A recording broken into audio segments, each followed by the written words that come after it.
Friends, তোমরা কয়েকজন জিজ্ঞাসা করেছো দিদি কড়াইশুঁটি কচুরি রেসিপিটা দিও।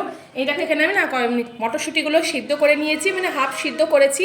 এবার দিয়ে দেবো এর মধ্যে একটা লঙ্কা, যেহেতু লঙ্কাটা মোটা সেটা একটাই দিচ্ছি, তোমাদের ঝাল মতো দেবে। আর এখানে দিয়েছি কয়েক টুকরো আদা, আর দেবো একটুখানি জিরে, অল্পই দেবো জিরে। চলো আগে পুরটা রেডি করে নিই, তারপরে আসছি।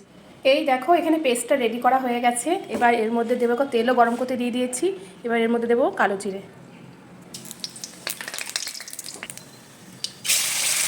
পুরটা দিয়ে দিচ্ছি। এবার এর মধ্যে একটু হলুদ গুঁড়ো দিয়ে দিলাম, আর একটু করে লবণ দিয়ে দিলাম স্বাদ মতো। তারপর এটাকে ভালো করে নাড়াচাড়া করে নিয়ে একদম শুকিয়ে ফেলতে হবে। এই দেখো, তারপর এর মধ্যে একটু চিনি দিচ্ছি, কারণ একটু খেতে মিষ্টি মিষ্টি লাগবে, আর খেতেও খুব ভালো লাগে পুরটা একটু চিনি দিলে। আর এই দেখো আমার পুরটা রেডি। পুরটা তো হয়ে গেছে তোমরা দেখলে। এবার এরকম ময়দা বা আটা ময়দা যাই খাও তোমরা সেটা নিতে হবে, আর এইরকম করে নিয়ে এর ভিতরে পুরটা ভরে দিতে হবে।